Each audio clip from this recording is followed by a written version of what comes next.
चलिए बात करते हैं इलस्ट्रेशन नंबर 4.8 की। Figure 4.15 shows a long straight wire of a circular cross section which is having radius small a carrying steady current I. The current I is uniformly distributed across this cross section. यहाँ पे जो पूरा current है ना वो uniformly distributed है। तो calculate the magnetic field in the region where R is less than A. So ये indicate करता है for a point lying inside the conducting wire और R is greater than A। ये जो indicate करता है वो ये कहता है कि अगर वायर से कुछ डिस्टेंस पे आपका पॉइंट है यानी बाहर का पॉइंट है तो वहां पे मैग्नेटिक फील्ड क्या होगा। इस केस को समझने के लिए यहाँ पे चलिए डायग्राम को देखते हैं इस तरह से कि हमारे पास एक सिलिंड्रिकल वायर, ये हमारा वायर, यहाँ पे इसकी जो एक्सिस होगी वायर की इस तरह से लेते, इस एक्सिस को मैंने यहाँ से पता है इस तरह से।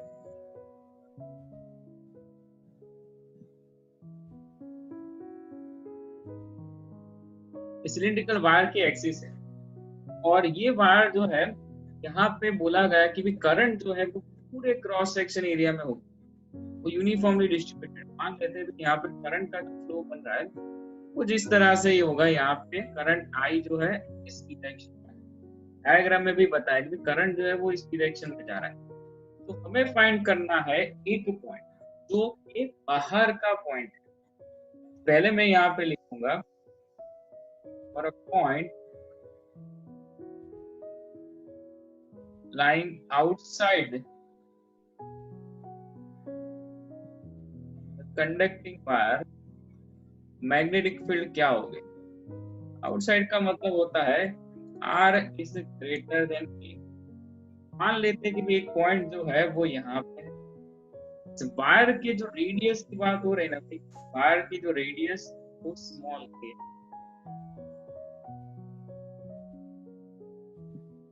वायर की जो रेडियस है वो स्मॉल ए कंसिडर और हमारा जो पॉइंट है वो पॉइंट बाहर का पॉइंट। तो मान लेते हैं कि भाई यहाँ पे एक पॉइंट है हमारा और वो पॉइंट जो है उसको काटता हुआ, अगर मुझे यहाँ पे मैग्नेटिक फाइंड करनी है उस पॉइंट को काटता हुआ आपको क्या ड्रॉ करना पड़ेगा, एक एम्पियर लूप आपको यहाँ पे ड्रॉ करना पड़ेगा। सो इस पॉइंट से मैंने एक एम्पियर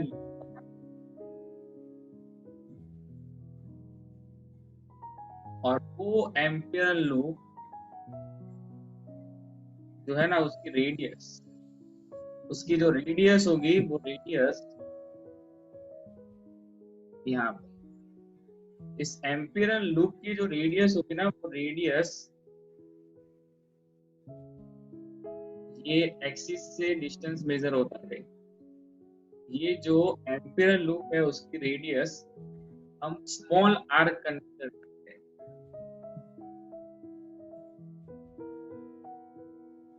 ये जो पॉइंट हुआ हमारा, ये पॉइंट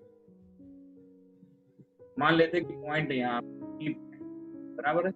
तो ये जो रेडियस है, रेडियस स्मॉल r हो जाएगी, एक्सिस से मेजर होता है। तो ये हुआ एम्पियर लूप। तो एम्पियर लूप जो है जिसकी रेडियस वायर के रेडियस से ज्यादा है, तो ये हमारा पहला एम्पियर लूप। नाउ अगर आप राइट हैंड थंब रूल करोगे यहाँ पे तो आपका थंब जो है वो करंट की डायरेक्शन में रहेगा। तो फिंगर्स जो है, फिंगर्स यहाँ पे क्रॉस होने वाले, फिंगर्स जो है वो यहाँ से मारेंगे। तो अगर मैं हर एक पॉइंट पे मैग्नेटिक फील्ड की जो डायरेक्शन बताऊं वो मैग्नेटिक फील्ड इसी डायरेक्शन में होगा। तो एम्पियर लूप के लिए जो डीएल होगा लेंथ एलिमेंट और मैग्नेटिक फील्ड होगा वो कहीं ना कहीं आपको दिख रहा है यहाँ पे दोनों एक ही डायरेक्शन में होंगे, बिकॉज कंडक्टिंग वायर जो है वहां पे करंट जो है ना वो इस डायरेक्शन में। तो आप थंब को इस डायरेक्शन में रखो और फिंगर्स जो है वो यहाँ से क्लोज होगी, तो मैग्नेटिक फील्ड जो है वो इसी डायरेक्शन में बनेगी। और हर एक पॉइंट पे आप टेंजेंट ड्रॉ करते जाओगे लूप के लिए जो लेंथ का एलिमेंट होगा ना वो भी इसी डायरेक्शन में होगा। यहाँ पे B और DL जो है वो मुझे कैसे दिख रहे हैं, पैरेलल दिख रहे हैं। Now ampere circuital law apply करते हैं यहाँ पे। By applying amperes circuital law, applying Ampere's circuital law,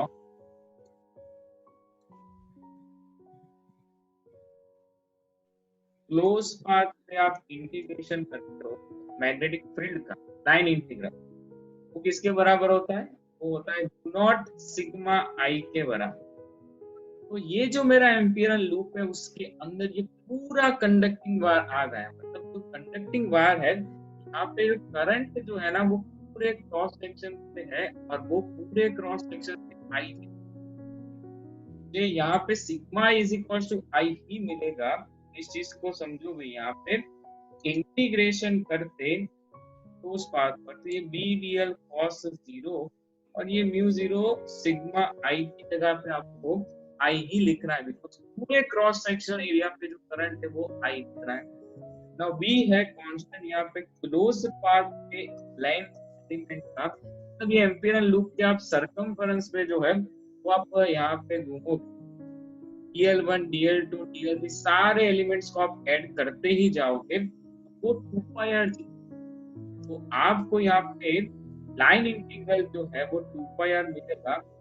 तो we can say b into 2πr is equals to mu naught I. So b is equals to mu naught I divided by 2. So for a point lying outside the surface, for a point lying outside the surface, for a point lying outside the surface, magnetic field is proportional to 1 by r. 1 by r से जो है magnetic field जो है वो decrease होते जाता है। तो यहाँ पे ध्यान दो कि आगे बात करनी है for a point lying inside the surface, r is less than a। तो सेकंड केस होगा हमारा r is less than a के बारे में। तो यहाँ पे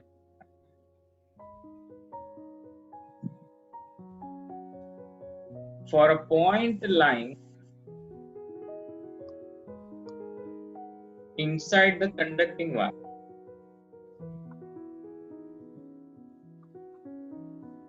इनसाइड द कंडक्टिंग वायर। चलो इनसाइड का मतलब होता है जो डिस्टेंस है ना उस पॉइंट का वो इस वायर के रेडियस से कम है। यहाँ पे एक बात सोचने ऐसी कि अगर मैं एक पॉइंट यहाँ पे कंसीडर करूँ तो सबसे पहले आपको क्या करना पड़ेगा, इस पॉइंट को काटता हुआ, इस पॉइंट को काटता हुआ आपको देखो एक एम्पियर लूप जो है ना वो ड्रॉ करना पड़ेगा। इस पॉइंट को काटता हुआ आपको पहले तो एम्पियर लूप जो है वो बनाना पड़ेगा। इस पॉइंट से मतलब कि मान लेते हैं P डैश पॉइंट है, इस पॉइंट से जो एक्सिस का जो डिस्टेंस है ना वो अभी r है। तो ये मेरा एम्पियरल लूप हो गया नंबर 2। एम्पियरल लूप जिसके लिए रेडियस जो है ना वो a से कम, इस वायर के कंडक्टिंग वायर से मतलब उसके रेडियस से कम है, ये हमारा एम्पियरल लूप होगा। ना सोचने वाली बात ये है कि अगर पूरे कंडक्टिंग वायर में से I करंट निकल जाता है तो क्या इस एम्पियरल लूप में से उतना ही करंट निकलेगा, क्या ऐसा पॉसिबल है? तो यहाँ पे जो करंट बनेगा इस पर्टिकुलर एम्पियरल लूप, वो करंट जो है वो अलग होने वाला है। देखते हैं कैसे अलग होगा। तो देखते हैं कि मैं यहाँ से पूरे एम्पियरल लूप की बात करूं तो यहाँ पे इतना ही करंट जो है वो इतना ही करंट आएगा। यहाँ पे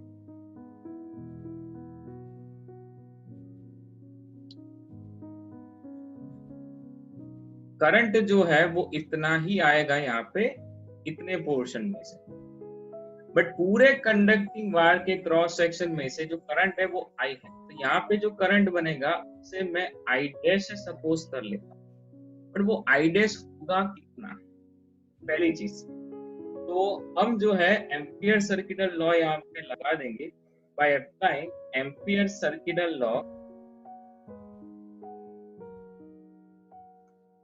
ampere circuital law integration BDL equals to mu not I dash. क्या हो जाएगा, mu not I dash, sigma E की जगह पे यहाँ पे आई डैश। अब ये आई डैश कैसे फाइंड करें, यहाँ पे जो करंट बन रहा है वो आई डैश कैसे फाइंड करें। सबसे पहले समझो यहाँ पे कि मेरे पास अगर एक पूरा क्रॉस सेक्शन एरिया होता, अगर पूरा क्रॉस सेक्शन एरिया है, करंट कितना बन रहा है, आई जितना, तो हम यहाँ पे ऐसा लिखेंगे, अगर यहाँ पे pi a square cross section area है, pi a square cross sectional area है, तो करंट बना आई जितना, तो यहाँ पे pi r square I dash current होगा, मतलब कितना करंट होगा, तो हम यहाँ पे I dash is equals to लिख सकते हैं I into r square by a square. ये चीज पढ़ने के बाद आपको पता चला कि हाँ, यहाँ पे जो करंट है वो आई से कम होगा, यहाँ पे करंट जो है वो आई से कम होगा, तब आई डैश जितना होगा। तो अभी यहाँ पे आई लिखोगे आप तो गलत, आपको आई डैश लिखना है। तो रही बात BDL की, तो अगेन वही कहानी है कि जो यहाँ से आप टेंजेंट ड्रॉ करोगे तो मैग्नेटिक फील्ड और उसका जो लेंथ एलिमेंट है ना एम्पिरिकल, वो दोनों एक ही डायरेक्शन में। जैसे मैंने यहाँ पे लिखा है कि B is parallel to DL, वैसे यहाँ पे जो है मैग्नेटिक फील्ड जो है वो लेंथ एलिमेंट से पैरेलल, लेंथ एलिमेंट से पैरेलल। इंटीग्रेशन में ये हो जाएगा BDL cos 0 is equals to not I dash, और आई डैश की वैल्यू है I into r square by a square. Now ये इंटीग्रेशन क्लोज पाथ के ऊपर DL B इंटू DL बचेगा, ये होगा mu not I r square divided by a square. चलो, तो अगेन हम इस एम्पिरिकल लूप पे अगर DL1 DL2 ऐसे स्मॉल एलिमेंट्स आप मिलाते जाओ, तो यहाँ पे आपको सरकमफरेंस जो है मिलने वाला है। मैं क्या लिखूंगा यहाँ पे, B इंटू ये हो जाएगा 2 पाई r mu naught I r square, नीचे ये स्क्वायर होगा। अब एक r जो है यहाँ पे कैंसिल हो जाएगा, मुझे मिलेगा B is equals to mu naught, देखो एक r तो यहाँ पे, एक r यहाँ से और एक r यहाँ से कैंसिल हो जाएगा, म्यू नॉट आई आर और नीचे मिलेगा 2 पाई a square.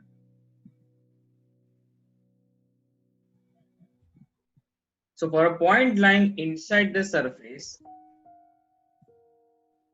for a point lying inside the surface, B is proportional to, B is proportional to, देखो क्या है, देखो यहाँ पे B is proportional to R. So magnetic field जो है वो R के proportion में है। तो ये था एग्जाम्पल 4.8। यहाँ पे आप एक ग्राफ भी बना सकते हो कि ऐसे एक सिंपल ग्राफ में प्लॉट करूं, तो सेंटर से मैग्नेटिक फील्ड जो है वो स्ट्रेट लाइन मिलेगा। यहाँ पे कर्व P वर्सेस R का मैं कर्व बनाऊं, तो यहाँ पे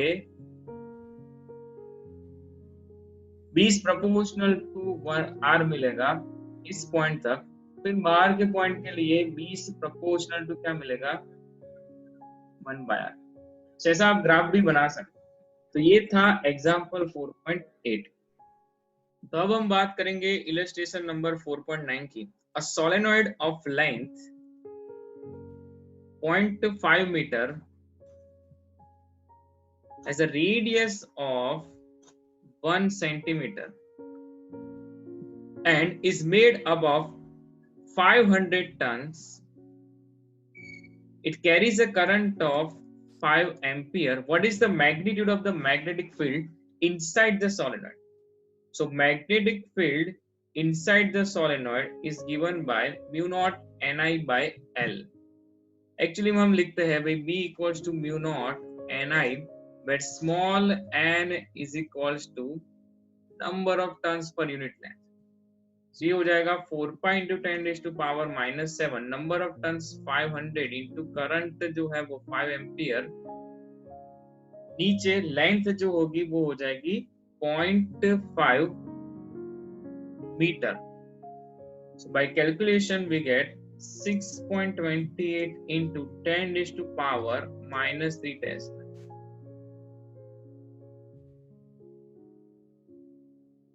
So ये हुआ इलस्ट्रेशन नंबर 4.9. अब हम बात करेंगे 4.10 की. तो यहाँ पे पढ़ते हैं क्वेश्चन में क्या लिखा है. The horizontal component of the Earth's magnetic field at a certain place is 3 into 10 raised to power minus 5 Tesla. तो अर्थ का जो हॉरिजॉन्टल कंपोनेंट है, अर्थ के मैग्नेटिक फील्ड का जो हॉरिजॉन्टल कंपोनेंट है वो है 3 into 10 raised to power minus 5 Tesla. तो एक्चुअली में अर्थ का जो मैग्नेटिक फील्ड है उसके दो कंपोनेंट्स होते हैं, हॉरिजॉन्टल और वर्टिकल कंपोनेंट. वो ज्यादातर आप सीखोगे चैप्टर नंबर 5 में, बट अभी हमारा ये कंसर्न नहीं है. यहाँ पे हमें मैग्नेटिक फील्ड जो है उसकी वैल्यू यहाँ पे दी है. So 3 into 10 raised to power minus 5 tesla वो मैग्नेटिक फील्ड है. And the direction of the field is, it is very important, direction of the field is from the geographic south to the geographic north. तो यहाँ पे आपको direction जो है वो इस तरह से बतानी होगी. चलो तो हम जो है एक सरफेस, ऐसे एक प्लेन ड्रॉ में कर लेता हूं.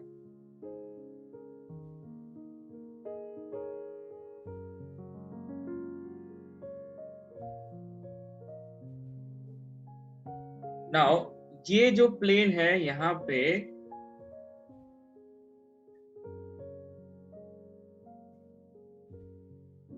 ये जो प्लेन है वो यहाँ पे इस डायरेक्शन में आपका जियोग्राफिक नॉर्थ और इस डायरेक्शन में आपका जियोग्राफिक साउथ.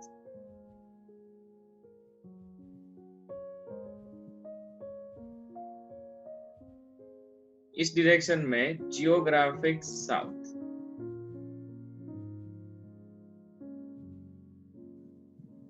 और यहाँ पे क्या होगा भाई, यहाँ पे जो है वो ईस्ट डायरेक्शन, और we can say geographic east, और ये होगा जियोग्राफिक वेस्ट.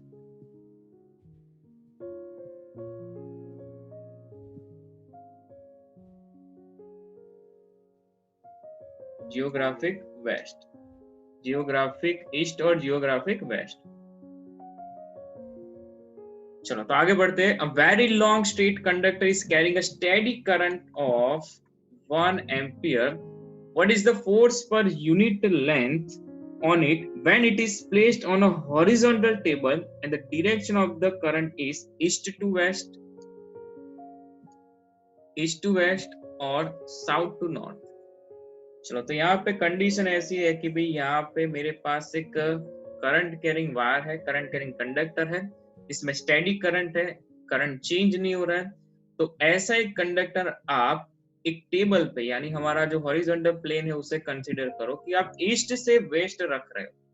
तो ये हमारा वायर ऐसे होगा, करंट कैरिंग कंडक्टर. इस तरह से हम सोच सकते हैं. यहाँ पे करंट कैरिंग कंडक्टर आ गया. अब करंट की जो डायरेक्शन है ना, वो करंट की डायरेक्शन ईस्ट टू वेस्ट है, ईस्ट टू वेस्ट है. सो करंट जो है वो इस तरह से होगा, है ना. सो आपको यहाँ पे पूछा है फोर्स पर यूनिट लेंथ. तो सबसे पहले आपको एक फॉर्मूला पता होना चाहिए कि magnetic force current carrying wire पे क्या होता है. एक्सटर्नल फील्ड में मैग्नेटिक फोर्स क्या बनता है. So magnetic magnetic force on a current carrying conductor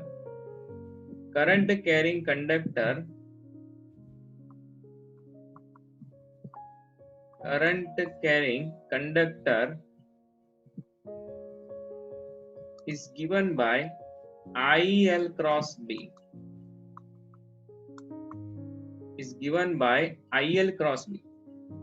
जिस डायरेक्शन में करंट है उस डायरेक्शन में उसका करंट एलिमेंट होगा। तो यहाँ पे हम एक बात ऐसे सोच सकते हैं कि भाई जो इस डायरेक्शन में, इसके लिए उसका लेंथ एलिमेंट भी सोचो तो भाई हाँ इस डायरेक्शन में होगा। और मैग्नेटिक फील्ड जो है वो जियोग्राफिक साउथ से जियोग्राफिक नॉर्थ की डायरेक्शन में है, तो जो मैग्नेटिक फील्ड है वो इस तरह से होगी। और अगर आप L क्रॉस B करते हो या IL क्रॉस B करते हो तो यहाँ पे जो मैग्नेटिक फील्ड में लगने वाला फोर्स जो है ना, वो फोर्स आपको इस डायरेक्शन में मिलेगा। राइट हैंड स्क्रू रूल लगा लो, यहाँ पे फोर्स जो है वो नीचे बनेगा। बट फोर्स कौन सी डायरेक्शन में है यहाँ पे हमारा ये कंसर्न नहीं है। बट क्या आपको पता चला कि हाँ यहाँ पे L यानी लेंथ एलिमेंट और मैग्नेटिक फील्ड के बीच का जो एंगल है ना वो 90 डिग्री। कितना है वो भाई? 90 डिग्री। तो यहाँ पे फोर्स जो है वो मैक्सिमम मिलेगा। तो पहला केस लिखते हैं, a current is flowing from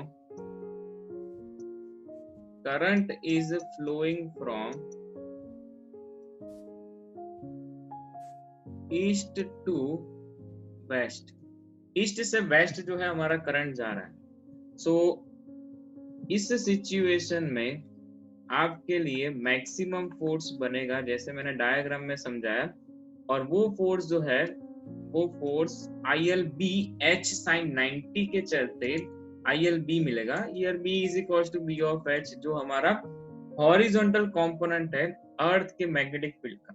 now force per unit length, तो आपको फाइंड करना है force by length. So length को यहाँ पे आप शिफ्ट करोगे तो ये होगा I into B of H। I है 1 एम्पियर, 1 into 3 into 10⁻⁵, तो आपका आंसर होगा 3 into 10⁻⁻5 newton per metre, because force per unit length पूछा है। तो ये हुआ हमारा फर्स्ट केस। अब सेकंड केस की बात करते हैं। साउथ टू नॉर्थ, अगर करंट जो है वो साउथ से नॉर्थ चल रहा है, ऐसे इधर ही बता दें साउथ से नॉर्थ, तो यहाँ पे देखो इस पॉइंट से, ये सेंटर से करंट जो है वो इस डायरेक्शन में जाएगा। तो यहाँ हमारा कौन सा पोल है? जियोग्राफिक आपका कौन सा पोल है? जियोग्राफिक साउथ पोल है, नॉर्थ पोल है, जियोग्राफिक नॉर्थ पोल है। और उसी डायरेक्शन में करंट जा रहा है, मतलब मैग्नेटिक फील्ड जो है ना वो इस डायरेक्शन में है, देखो डायग्राम में। और करंट कैरिंग वायर भी आप रख रहे हो साउथ टू नॉर्थ, तो उसके लिए जो लेंथ एलिमेंट होगा वो यहाँ पे होगा। So here in second case length element is parallel to B of H। So when a current is flowing from east to west, force is maximum, but when a current is flowing from south to north, L is parallel to B of H। और इसी case में आपको जो है वो IL magnitude लिखोगे तो ILBH sign 0 हो जाए, मतलब फोर्स पर लेंथ भी लिखूं तो वो मुझे 0 ही मिलेगा। इन सेकंड केस आपको पूरा स्टेटमेंट लिखना है। A current is flowing from south to north, L मतलब length element is parallel to magnetic field, and in that case magnetic force per unit length is 0। अगर ऐसा उल्टा पूछा होता कि करंट कैरिंग वायर जो है वो करंट कैरिंग वायर इस तरह से रखते हो आप नॉर्थ टू साउथ, जो लेंथ एलिमेंट होगा और मैग्नेटिक फील्ड दोनों एंटी पैरेलल होंगे, और उसी केस में फोर्स पर लेंथ वो भी 0 मिलेगा।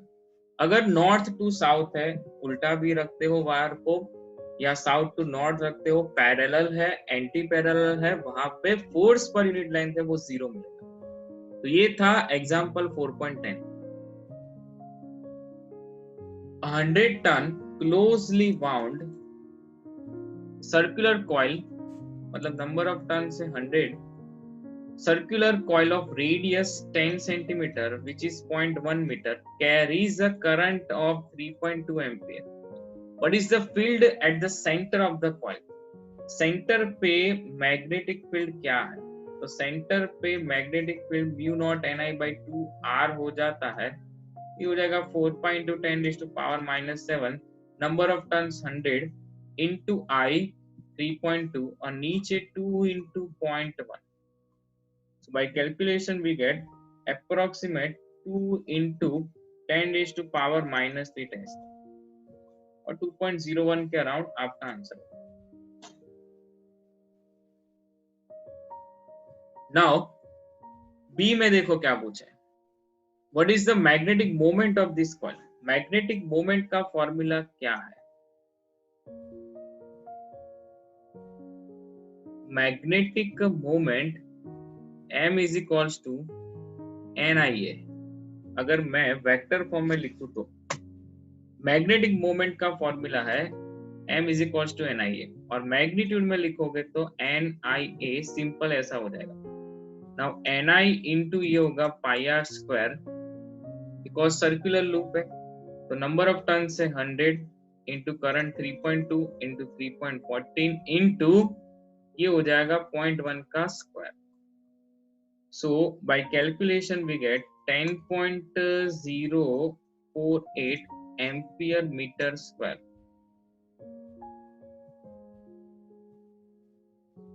So, ये फर्स्ट और सेकंड के हमने आंसर दे दिए. नाउ ये जो कॉइल है यहाँ पे क्या बोला गया देखो. The coil is placed in a vertical plane and its end is free to rotate about a horizontal axis which coincides with its diameter.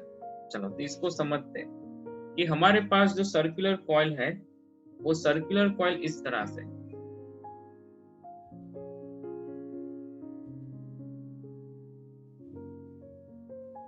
ना उसको रखा गया है एक वर्टिकल प्लेन में. तो ये हमारा वर्टिकल प्लेन होता है. यहाँ पे रफ में हम बना रहे हैं ये वर्टिकल प्लेन होता है और एक हॉरिजॉन्टल एक्सिस से it's free to rotate about a horizontal axis which coincides with its diameter.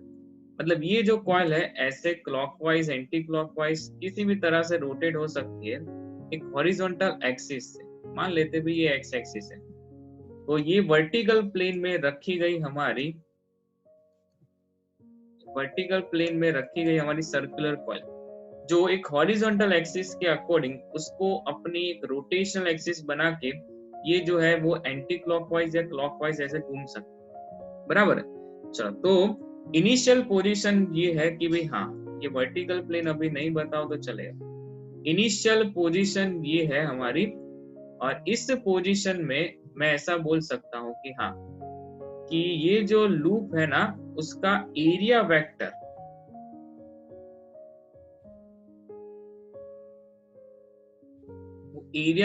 इस डायरेक्शन में. बराबर है. चलो आगे बढ़ते हैं. A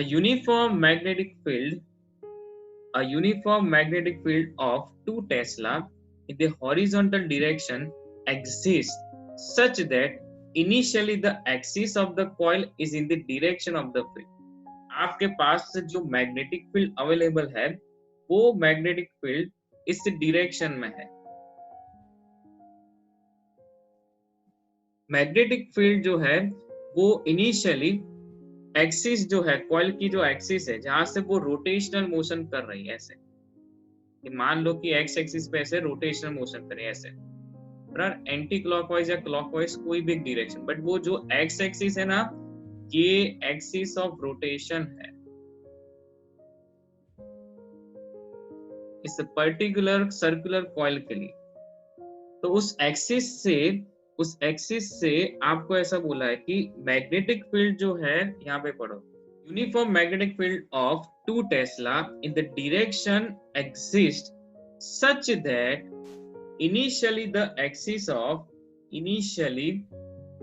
such that initially the axis of the coil is in the direction of the field. मतलब जो कॉइल की अपनी रोटेशनल एक्सिस है ना, कॉइल की अपनी जो रोटेशनल एक्सिस है ना, ये एक्स एक्सिस, उसी डायरेक्शन में मैग्नेटिक फील्ड हो। चलो, तो यहाँ पे theta is the angle between, जब भी आप मैग्नेटिक मोमेंट की बात करूं तो यहाँ पे जो थीटा होगा ना, theta is the angle between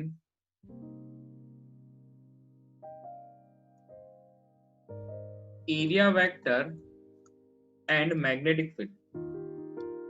और एरिया वेक्टर से आपको पता चलेगा कि भाई मैग्नेटिक मोमेंट भी इसी डायरेक्शन में होती है, मैग्नेटिक मोमेंट भी इसी डायरेक्शन में होती है। तो चलो अभी पढ़ो।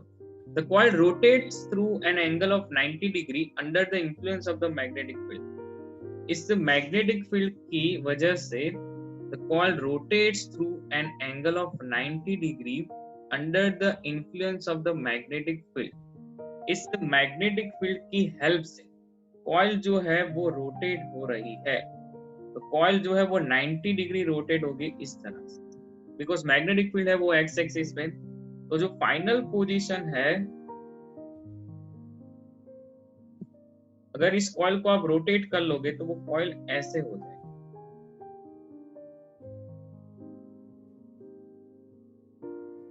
ये जो कॉइल है ना वो ऐसे हो जाएगी।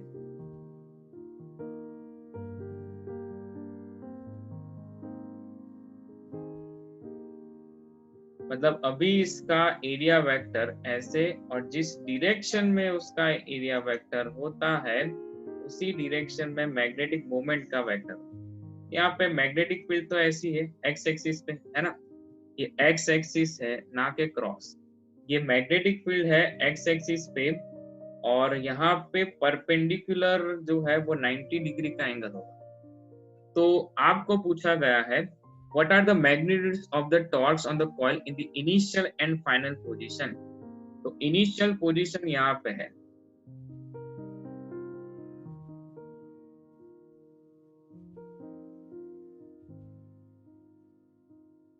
ये केस है। तो टॉर्क क्या होता है, इनिशियल टॉर्क टाउ आई लिख रहे हैं, एम क्रॉस बी होगा।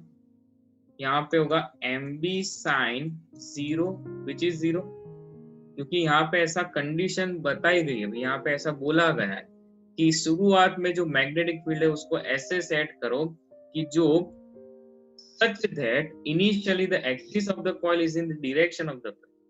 यहाँ पे कॉइल की जो रोटेशनल एक्सिस है वो मैग्नेटिक फील्ड की डायरेक्शन में रहे, तो इनिशियल टॉर्क यहाँ पे क्या हो जाएगा, 0 हो जाएगा। फाइनल टॉर्क की बात करोगे तो वो होगा m क्रॉस b के चलते हो जाएगा m B sine 90 which is m B maximum torque. तो ये हुआ हमारा टॉर्क, यहाँ पे इनिशियल पोजीशन पे 0 और यहाँ पे होगा maximum torque. Now what is m? m हमने यहाँ पे फाइंड करके रखा है 10.048 into magnetic field.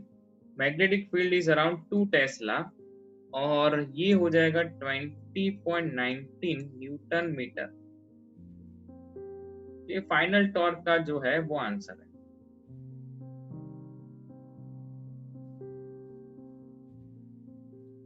Now C part में देखते हैं क्या पूछा है। चलो सी तो कर लिया, यहाँ पे डी पार्ट का आंसर देना है। What is the angular speed acquired by the coil when it has rotated bye 90 degree. Angular speed क्या होगी? द मोमेंट ऑफ इनर्शिया जो है वो आई यहाँ पे दिया है 0.1 किलोग्राम पर मीटर स्क्वायर। तो सबसे पहले इस कॉइल को यहाँ से मैंने रोटेट करवाया, इस तरह से मैंने रोटेट करवाया, अपनी हॉरिजॉन्टल एक्सिस से रोटेशन करवाया, 90 डिग्री का रोटेशन ऐसे। तो ये जो कॉइल रोटेट हुई ना, उससे वर्क डन करना पड़ता है, और वो रोटेशनल वर्क डन जो है वो कैसे आप लेते हो, जैसे लीनियर वर्क डन होता है फोर्स इनटू डिस्प्लेसमेंट, वैसे रोटेशनल वर्क डन फोर्स की जगह पे टॉर्क और ये डिस्प्लेसमेंट की जगह पे एंगुलर डिस्प्लेसमेंट। तो हम यहाँ पे ये कह सकते हैं कि amount of work D part कर रहे हैं, amount of work, small amount of work is given by, हम क्या करेंगे भाई, अगर θ1 से θ2 रोटेशन हो रहा है तो हम एक स्मॉलेस्ट वर्क डन जो है वो कैलकुलेट कर देंगे, dw which is tau into d theta. Now total work is equals to integration में dw. So torque जो है वो इनिशियल θ1 से θ2 गिना जाएगा.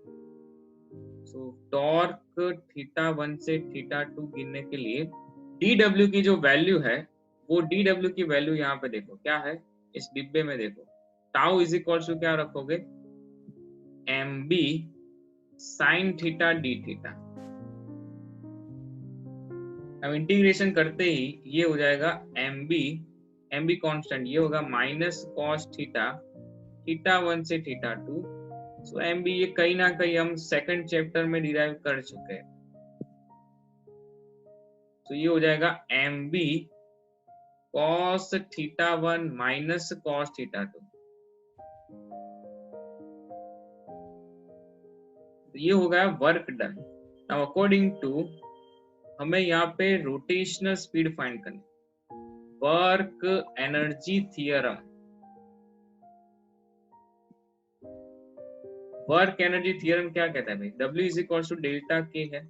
ये हो जाएगा mb cos θ1 cos 0 से cos 90. सो डेल्टा के मतलब final kinetic energy minus initial kinetic energy. ये हो जाएगा mb cos 0 की जो वैल्यू है वो 1, cos 90 जो है वो cos 90 हो जाएगा 0. तो ये यहाँ पे mb बचे. Now what is rotational kinetic energy? Rotational kinetic energy का फॉर्मूला है half I omega square. So final kinetic energy की जगह पे हम रखेंगे हाफ I जो है ना वो तो कांस्टेंट है, एक आप मतलब एक ही लूप के लिए बात कर रहे है ना, तो I moment of inertia constant रहेगा, half I omega final square minus half I omega initial square is equal to mb. But ये जो इनिशियल एंगुलर स्पीड है ना वो 0 रेडियन पर सेकंड हो. तो यहाँ पे हाफ I ओमेगा फाइनल का square is equal to mb हो जाए.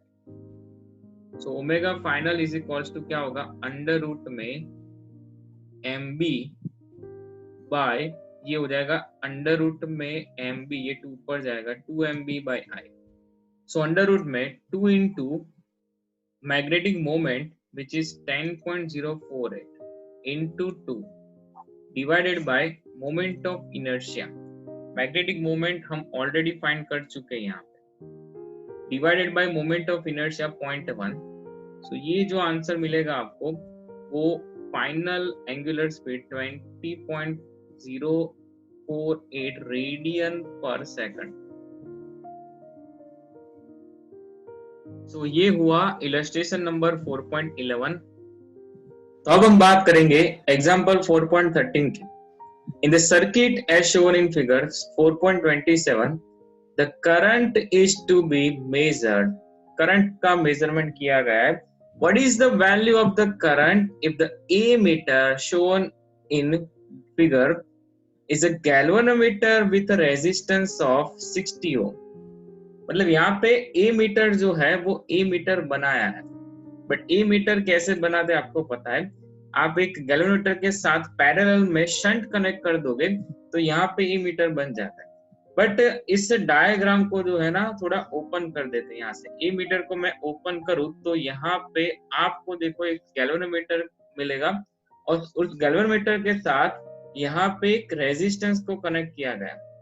तो सबसे पहले पूछा है कि the ammeter shown in figure is a galvanometer with a resistance of 60 ohm. अगर यहाँ पे खाली जो है वो गैल्वेनोमीटर लगा होता तो करंट क्या बनता है.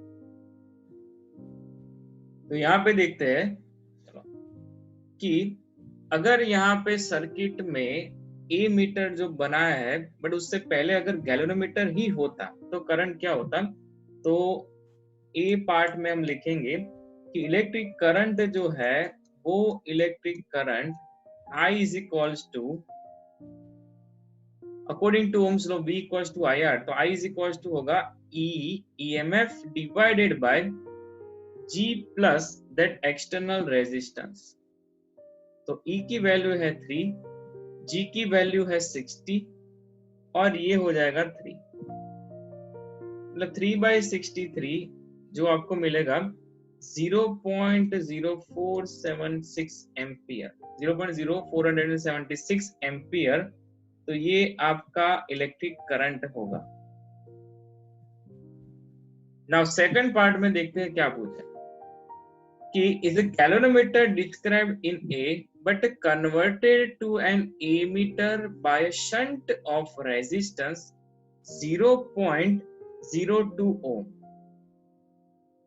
अगर इस गैल्वेनोमीटर के साथ मैं पैरेलल में यहाँ पे शंट को कनेक्ट कर देता, शंट एक रेजिस्टेंस ही होता है,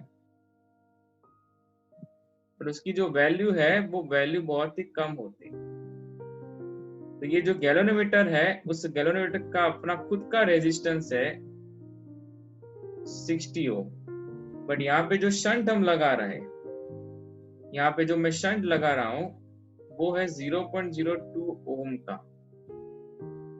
तो ये पूरा जो आपको मिला, ये पूरा जो है वो गैल्वेनोमीटर और शंट का पैरेलल कनेक्शन जो है, ये पूरा जो है वो क्या बना देता है, यहाँ पे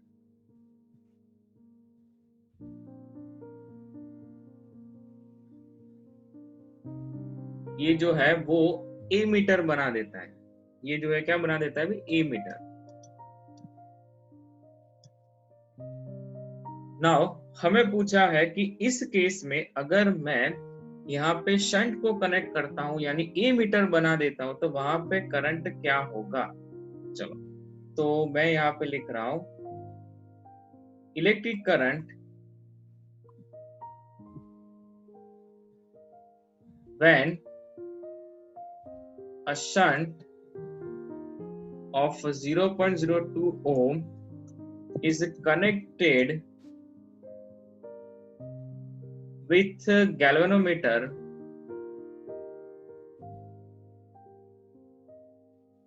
in parallel combination।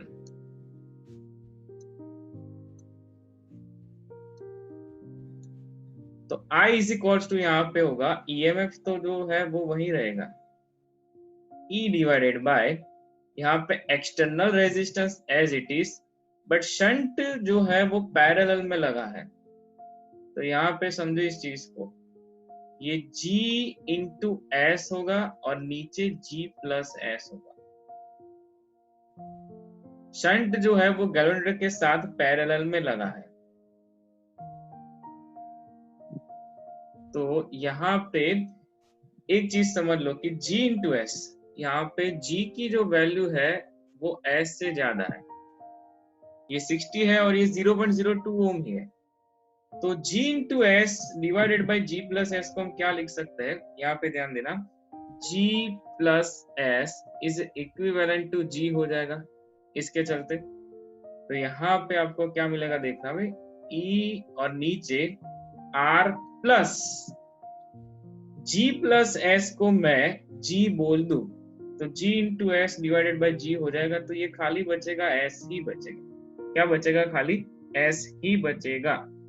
तो इस चीज को समझ रहे हो, देखो कि G into S divided by G plus S था, तो यहाँ पे G इंटू एस और नीचे जो है वो G plus S is equivalent to G, because यहाँ पे G की वैल्यू ज्यादा है। तो ये G कैंसिल होके S बचाएगा, सो R प्लस S हो जाएगा। और यहाँ पे वैल्यूज रखने के बाद आपको इलेक्ट्रिक करंट देखो क्या मिल रहा है, I इज इक्वल्स टू मुझे मिलेगा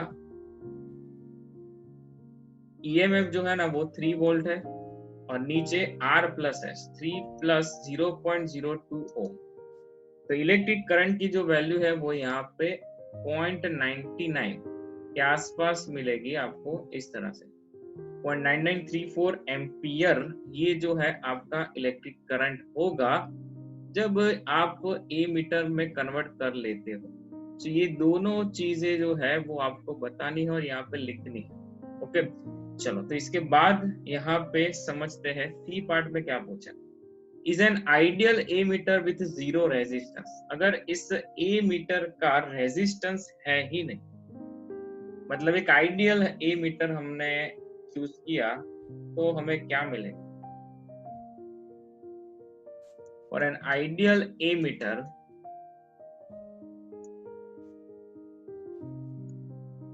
रेजिस्टेंस जो है ना वो क्या हो जाएगा, जीरो हो जाएगा। रेजिस्टेंस जो है वो जीरो हो जाएगा, मतलब हम ऐसा कह सकते हैं कि रेजिस्टेंस ऑफ ए मीटर जो है वो जीरो हो जाएगा। तो यहाँ पे I इज इक्वल्स टू आपको खाली सर्किट में ये पोर्शन तो मान लो कि ए मीटर तो है वो निकल गया, मतलब वहां पे रेजिस्टेंस है नहीं, निकल गया मतलब यहाँ पे रेजिस्टेंस नहीं है। तो आपके पास खाली क्या बचेगा, ये बैटरी और ये रेजिस्टेंस जो है ना वो खाली आपको एक्सटर्नल रेजिस्टेंस मिलेगा। ये कनेक्शन में है बट आइडियल है तो उसका रेजिस्टेंस हम नहीं गिन सकते। So I is equals to E divided by ये खाली बचेगा external resistance. So I is equals to E 3/3 is equals to क्या हो जाएगा, 1 एम्पियर हो जाएगा। क्या हो जाएगा भाई, ये 1 एम्पियर।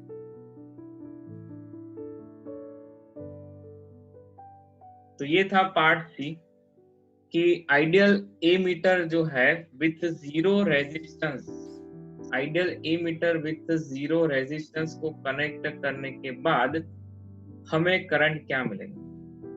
तो ये बात हुई एग्जांपल 4.13 की।